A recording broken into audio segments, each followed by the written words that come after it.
Boas pessoal, daqui Rui Bastos no canal RBTT e hoje quero-vos falar da minha experiência com o meu segundo gimbal e que muito me tem agradado por ter uma série de vantagens sobre o estabilizador anterior, que depois acabei por vender. Curiosamente era um gimbal de valor bem superior a este que tenho aqui, estando neste exemplo aqui uma viva prova de que nem sempre os dispositivos mais caros são os mais proveitosos. Há imensas situações, muito provavelmente a maior parte delas, em que quando filmamos nos temos que mover, pois filmar de uma forma estática acaba por normalmente não ter muito interesse. E é nesses movimentos efetuados durante a filmagem que, ao vermos o resultado num ecrã de computador ou de televisão, nos apercebemos que a mesma ficou tremida, ou então de uma forma geral não tão agradável de se ver. É aqui que entra em cena um gimbal. Ele permite fazer os movimentos e toda e qualquer alteração do nosso ponto de filmagem de forma a que isso não se reflita nos resultados finais. Ora, um gimbal é algo que podemos dizer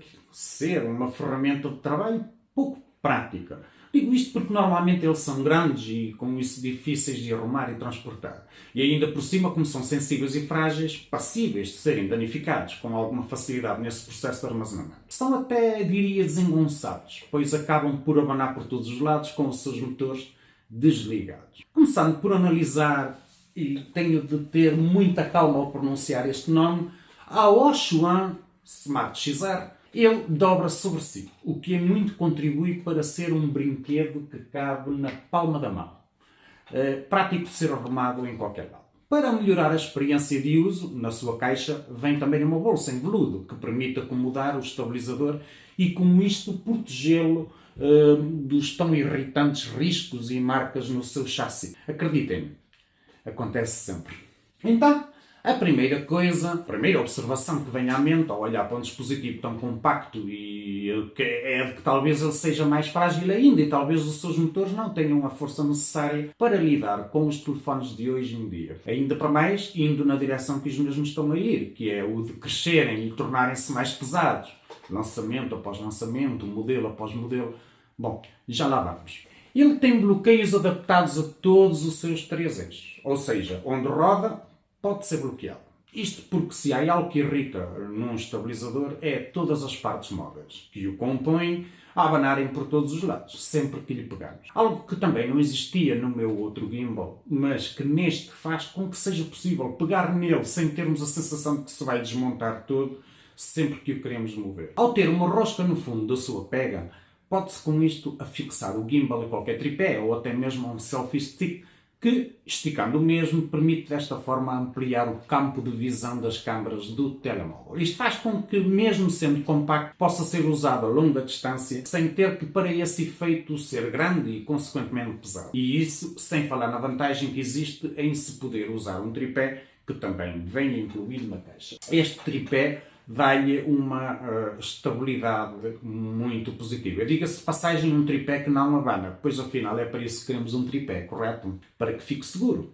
Os materiais usados são resistentes e agradáveis ao toque. O gimbal pesa 375 gramas, com a bateria incluída. E eu digo bateria porque uma das grandes vantagens deste aparelho é precisamente ter uma bateria amovível. Na maioria dos casos costumo querer dispositivos com bateria integrada, pois também não me agrada nada ter que andar sempre a comprar baterias ou pilhas, seja de que tipo forem. Contudo, no caso de instrumentos de trabalho que necessitem de estar preparados para o que der e vier, é uma ideia excelente, pois se esta bateria morrer por qualquer motivo, ou porque avaria, ou até porque talvez me tenha esquecido de a recarregar, posso simplesmente usar outra que esteja carregada e estou pronto para gravar. A bateria de íon de lítio é de 3200 mAh e dura cerca de 8 horas, o que, a meu ver, não é nada mau. No entanto, a grande vantagem aqui é que se pode comprar mais duas baterias, por exemplo, levá-las e trocá-las conforme necessário. Portanto, dá para ser usado pelo tempo que se quiser. O tempo de carregamento é cerca de 2 horas e 40 minutos. Também se pode carregar o telefone no cardan enquanto é usado via porta micro USB, o que é excelente e incrível para viajar. Falando então dos motores, a carga útil máxima é 250 gramas, ou seja, para a esmagadora maioria dos telemóveis que andam hoje em dia por aí. Quer em termos de peso, quer no que respeita à sua espessura máxima, que é de 90 mm. A título de exemplo, os meus telefones principal e de apoio têm respectivamente 198 e 175 gramas de peso e ambos têm 75 mm de espessura. Prova ser mais do que o suficiente, uma vez que um deles, o Huawei Mate 30 Pro, é dos maiores que existem em todo o mercado. O gimbal é resistente e não tem aquele toque de ser barato, de plástico vadio. Tem uma superfície muito macia na parte inferior que se sente confortável nas mãos. Gosto que o tripé não seja enorme, permite principalmente com o uso de outros acessórios e quando em uso sem eles, torna-se leve e simples de usar. A aplicação a ser usada chama-se AC Play. É super fácil. Basta ativar o Bluetooth no telefone e ela o encontrará imediatamente. Não tive quaisquer problemas no processo de emparelhamento. É através desta app que se vai controlar a câmara do telefone. Há imensas opções sobre as quais iremos falar mais à frente. O seu hardware apresenta botões simples e fáceis de memorizar, sendo na sua maior parte de dupla função cada um, dando, portanto, um comando para um toque e outro para um duplo toque. Há uma tela que é muito gira e principalmente legível e nos informa o modo que está a ser usado, bem como o nível de conexão Bluetooth existente e o nível da carga da bateria. Outra mais-valia, pois no gimbal que tive antes deste não havia essa informação visível no gimbal com tão fácil alcance. Antes estava só no ecrã do telemóvel, bem como tinha que memorizar em que modo estava. Que remédio tinha eu. Temos também o joystick, a tecla M e a de ligar e desligar, bem como a tecla de gravação. Na lateral esquerda está a roda para a focagem e o botão do zoom. Não há botões atrás nem à direita. Aqui talvez não tenha sido má ideia termos um botão de centrar atrás. É um dos recursos que uso imenso. Não é que neste estabilizador essa função não exista, ela existe, mas de outra forma, em vez de ter uma tecla dedicada a isso. A tecla liga-desliga, além de, claro está, ligar e desligar o gimbal, através de um longo toque dá para, pressionando uma vez, alternar entre a filmagem horizontal e vertical. Isso é algo que também só se começou a ver nos estabilizadores há pouco tempo. É adorável ver esse processo assim tão simples, uma vez que é o gimbal a tratar dessa alteração, em vez de termos de ser nós a alterar a posição do telefone. Em relação ao joystick, este permite alternar entre os modos do gimbal pressionando uma vez. Isto é outra grande vantagem, porque significa que se pode alterar o modo de funcionamento dos motores em qualquer aplicação. Ou seja, mesmo que se faça o uso da câmera nativa do telefone ou outra aplicação, como o Filmic Pro ou o ProTake, dá para se proceder a essa configuração. Em vez de termos de obrigatoriamente entrar na app do gimbal para mudar, para alterar. Pressionando este joystick duas vezes, cá está, centramos a imagem do telefone. Já no caso da tecla M, pressionando fixamente, dá para alternar entre o modo automático e o modo manual da câmera, o que é um recurso excelente de se ter, de forma tão acessível. Sabemos bem que, para se usar qualquer câmera, quer seja de filmar ou fotografar, a melhor forma de se obter resultados mais eficazes é usando o modo manual, onde temos total controle sobre a mesma. Assim,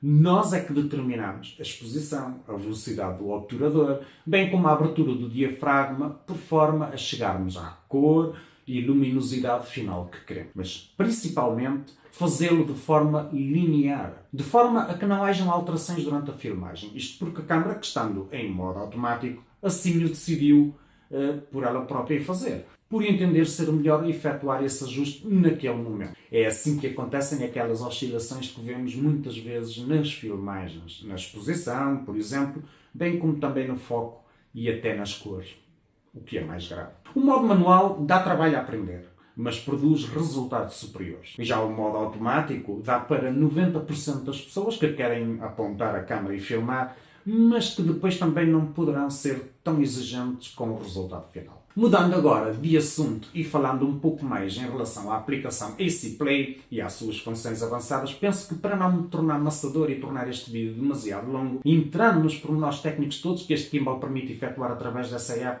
vou só focar-me naquilo que o comum mortal, ou seja, a esmagadora maioria das pessoas, irão adorar saber com o que poder contar.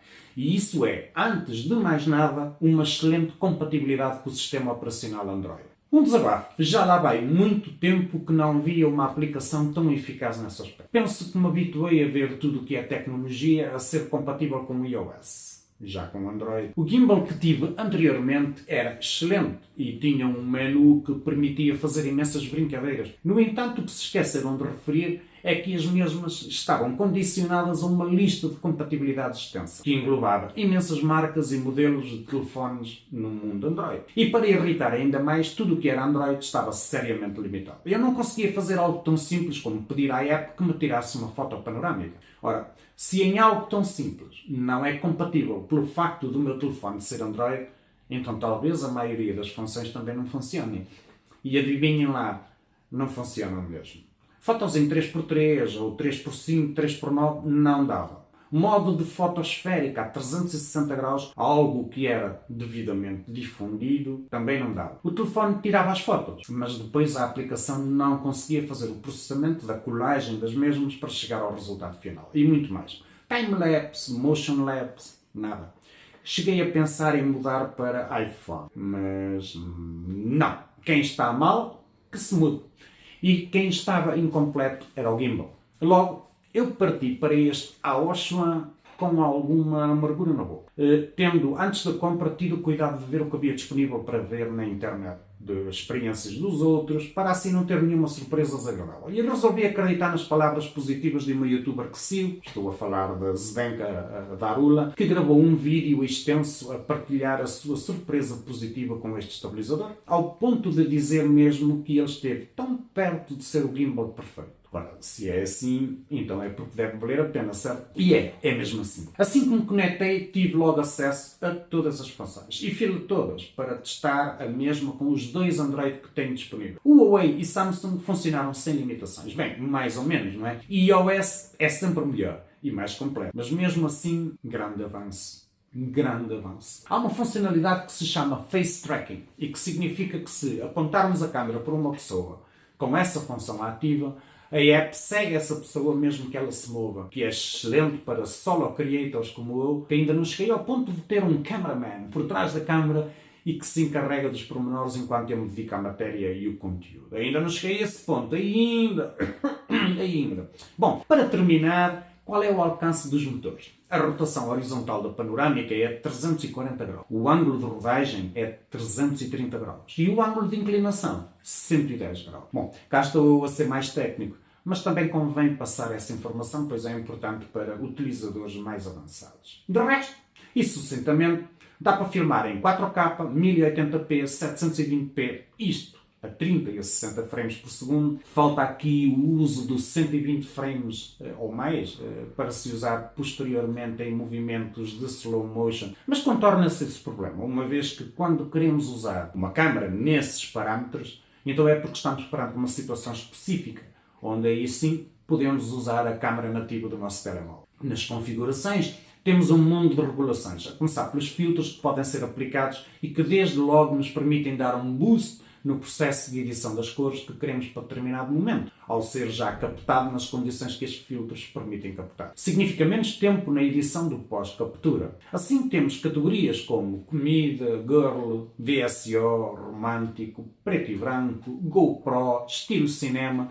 enfim, uma grande seleção para o que se pode escolher acabamentos e esquemas de cores certos para as filmagens. Dá também para selecionar o temporizador, ligar o flash ou luz contínua nas configurações da câmera. Podemos ajustar o tamanho da foto, ligar a linha horizontal, controle do Bluetooth e também ajustar a velocidade do zoom. Também se pode ajustar a velocidade do zoom na interface das definições. No entanto, as configurações dos motores são excelentes. Dá para, na realidade, personalizar tudo. Pode-se ajustar a velocidade do movimento, do motor de inclinação e de panorâmica e mesmo a velocidade do joystick. Aqui só tenho pena que não dê para ser ainda mais lento, pois já estou no mínimo e mesmo assim gostaria que fosse mais suave. Mas está a anos-luz daquele movimento rápido e brusco que aprendi a ver noutros exemplos. Aliás, na realidade até permite tornar o movimento para cima mais rápido e o movimento lateral mais lento, se assim o quiser. E pode-se até inverter os comandos do joystick, se funcionar melhor para cada um, para quem está a aprender a lidar com ele. Pode-se acionar a grelha ou a anti-vibração, escolher a lente com a qual se deseja filmar, que é excelente. Basta para isso pressionar a seleção da lente para alternar entre telefoto, lente padrão e lente ultra grande angular. Tudo coisas boas, portanto. A app dá para muito que falar.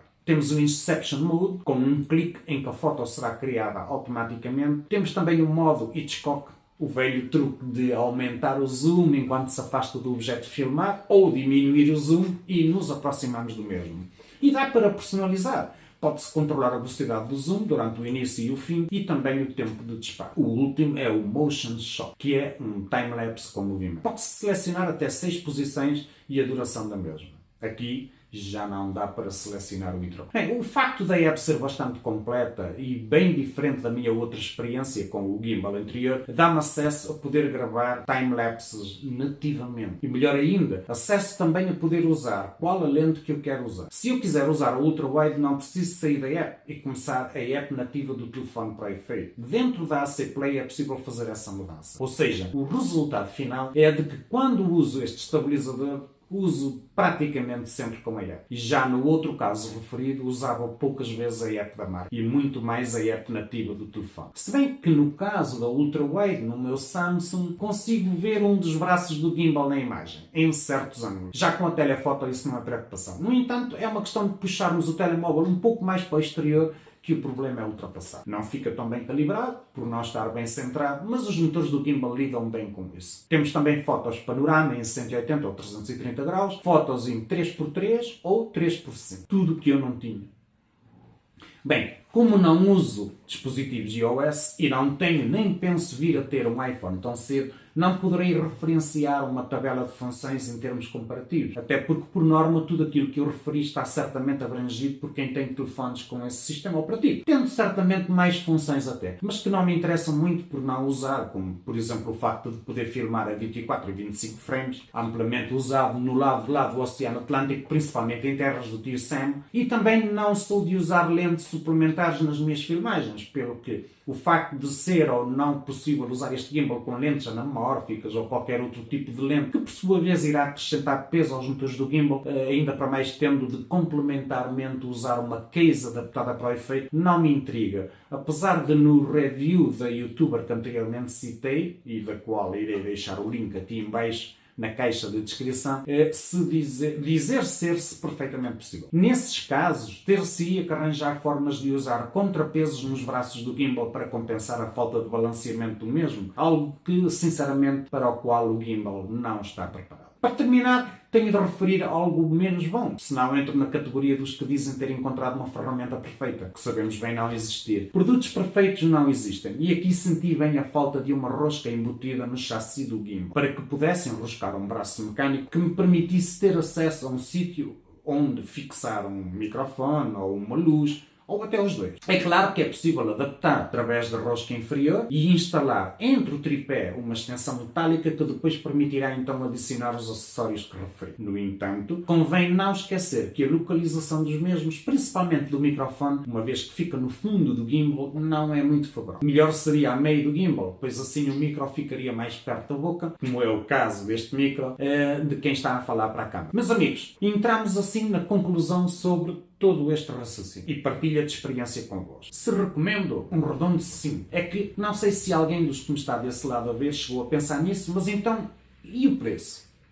Pois, esse ficou para o fim. Até porque, como costumo dizer, encerramos isto tudo com chave de ouro. Estamos a falar de um preço que se situa abaixo dos 100 euros. Eu importei-o da China por volta dos 70 euros. Contudo, temos-lo aqui ao lado, em Espanha, através da Amazon, por 99 euros à data de gravação deste vídeo. É, portanto, um valor mais do que bom para um estabilizador que vem de uma casa jovem, uma empresa que acabou de se criar e que promete trazer muitas coisas boas para um futuro próximo. Quando me lembro que dei 140 euros pelo outro. Bom, fico-me por aqui e com este vídeo o canal RBTT avança com matéria nova e diferente que espero ser do vosso interesse. Há muito pouca coisa na internet sobre este brilhante aparelho que estou a adorar e que me tem servido brilhantemente para os reviews que tenho feito para o AliExpress e stories para o Instagram. Sem dúvida uma das ferramentas que mais irei usar nos próximos tempos. Já sabem, um gosto se gostaram, um vídeo e um subscrever se adoraram. Vejo-vos muito em breve, nomeadamente no próximo vídeo. See you soon!